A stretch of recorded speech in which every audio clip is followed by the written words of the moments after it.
ಲೋಕಾಯುಕ್ತ ದಾಳಿ 50ಕ್ಕೂ ಹೆಚ್ಚು ಭಾಗಗಳಲ್ಲಿ ಲೋಕಾಯುಕ್ತ ದಾಳಿ ನಡೆದಿದ್ದು 10 ಇಲಾಖೆಯ ಅಧಿಕಾರಿಗಳು ಲೋಕಾಯುಕ್ತ ಬಲೆಗೆ ಸಿಕ್ಕಿಬಿದ್ದಿದ್ದಾರೆ. 10 ಇಲಾಖೆಯ ಅಧಿಕಾರಿಗಳಿಂದ ಸರಿಸುಮಾರು 48 ಕೋಟಿ ಮೌಲ್ಯ ಬೆಲೆ ಬಾಳುವ ವಸ್ತುಗಳನ್ನು ಲೋಕಾಯುಕ್ತದಲ್ಲಿ ವಶಪಡಿಸಿಕೊಳ್ಳಲಾಗಿದೆ. ಸರ್ಕಾರಿ ಕೆಲಸ ದೇವರ ಕೆಲಸ ಅಂತ ಹೇಳ್ತೀವಿ, ಆದರೆ ಇತ್ತೀಚಿನ ದಿನಗಳಲ್ಲಿ ಕೆಲವು ಭ್ರಷ್ಟ ಅಧಿಕಾರಿಗಳ ಪಾಪಕೂಪದಿಂದ ಸರ್ಕಾರಿ ಕಚೇರಿಗಳು ಭ್ರಷ್ಟಾಚಾರದ ಅಡ್ಡೆಗಳಾಗಿದೆಯೇ ಎಂಬ ಪ್ರಶ್ನೆ ಇಲ್ಲಿ ಉದ್ಭವ ಆಗ್ತಾ ಇದೆ.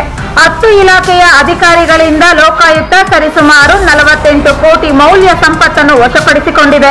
ಆದಾಯಕ್ಕೂ ಮೀರಿದ ಅತಿಯಾದ ಹಾಗೂ ಅಪಾರವಾದ ಈ ಸಂಪತ್ತಿನ ಮೂಲವನ್ನು ಅಧಿಕಾರಿಗಳು ಸ್ಪಷ್ಟಪಡಿಸಬೇಕಾಗಿದೆ. ಲೋಕಾಯುಕ್ತದ ತನಿಖೆ ಇನ್ನಷ್ಟು ತೀವ್ರಗೊಳ್ಳಬೇಕಾಗಿದೆ. 10 ಇಲಾಖೆ ಅಧಿಕಾರಿಗಳ ಆಸ್ತಿ ಚಿನ್ನ ಕಂಡು ಲೋಕಾಯುಕ್ತರೇ ಬೆರಗು. ಎಲ್ಲರೂ ಕೋಟ್ಯಾಧೀಶ್ವರರೇ. 10 ಭ್ರಷ್ಟಾಚಾರರ ಗುಡಾಣದಲ್ಲಿ ಸಿಕ್ತು 48 ಕೋಟಿ ರೂಪಾಯಿ ಸಂಪತ್ತು. ಆದಾಯ ಮೀರಿ ಸಂಪಾದನೆ ಎಲ್ಲಿಂದ ಬಂತು? ಲೋಕಾಯುಕ್ತ ದಾಳಿಯಲ್ಲಿ ಸಿಕ್ಕಿಬಿದ್ದರು 10 ಇಲಾಖೆಯ ಅಧಿಕಾರಿಗಳು. 37 ಎಕರೆ ಒಡೆಯ ಅಬಕಾರಿ ನಿರೀಕ್ಷಕ ರಮೇಶ್ ಬಿ ಅಗಡಿ 1,23,23,175 ರೂಪಾಯಿಗಳು. ಸಶಸ್ತ್ರ ಪಡೆ ಅಧಿಕಾರಿ ಡಿಎಸ್ಪಿ ನಂಜುಂಡಯ್ಯ 12,53,225 ರೂಪಾಯಿ ಆಸ್ತಿಗೆ ಒಡೆಯ. ಮನೆಯಲ್ಲಿಯೇ ಈಜುಕೊಳ, ಜಿಮ್ ಕೇಂದ್ರ 6,63,90,000 ರೂಗಳ ಒಡೆಯ.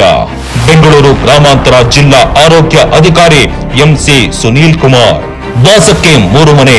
ಇಂಜಿನಿಯರ್ ಬೆಸ್ಕಾಂ ಲೋಕೇಶ್ ಬಾಬು 6,70,95,000 ಆಸ್ತಿಗಳಿಗೆ ಒಡೆಯ. ಫಾರ್ಮ್ ಹೌಸ್ ಮಾಲೀಕ ಕಂದಾಯ ಅಧಿಕಾರಿ ಎಸ್ಜಿ ಸುರೇಶ್ ಬಾಬು 1,82,61,215. 7 ಎಕರೆ ಜಮೀನಿನ ಅಧಿಕಾರಿ ಬಿಬಿಎಂಪಿ ತೆರಿಗೆ ಅಧಿಕಾರಿ ಯಲಹಂಕ ಕೃಷ್ಣಪ್ಪ. ಒಟ್ಟು ಆಸ್ತಿ 1,82,61,215 ರೂಪಾಯಿಗಳು.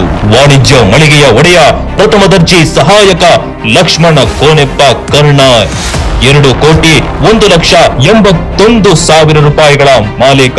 3 ಕೋಟಿ ಆಸ್ತಿವಂತ ಅಧೀಕ್ಷಕ ಅಭಿಯಂತರ ಉಪಯುಕ್ತರು ರಾಮಪ್ಪ ಪಾಂಡು ಜಾಧವ್ 3,58,46,000. ಆಸ್ತಿ ಮೌಲ್ಯ 3,50,14,417 ರೂಪಾಯಿ. ಅರಣ್ಯ ಅಧಿಕಾರಿ ಎಸ್ ಸುರೇಶ್. ಉನ್ನತ ಶಿಕ್ಷಣ ಇಲಾಖೆಯ ಕೆಎ ಕೇಶ್ ಬಾಬು 7,92,00,000 ರೂಪಾಯಿಗಳು. ಅಬ್ಬಬ್ಬ, ಎಲ್ಲ ಅಧಿಕಾರಿಗಳು ಕೋಟ್ಯಾಧೀಶ್ವರರೇ. ಆಶ್ಚರ್ಯ ಅನ್ನೋ ರೀತಿ ನೋಟು ಎಣಿಸುವ ಯಂತ್ರ ಕೂಡ ಜಪ್ತಿ. ಕಂಡದ್ದೇ ಇಷ್ಟಾದರೆ ಕಾಣದು ಇನ್ನೆಷ್ಟು.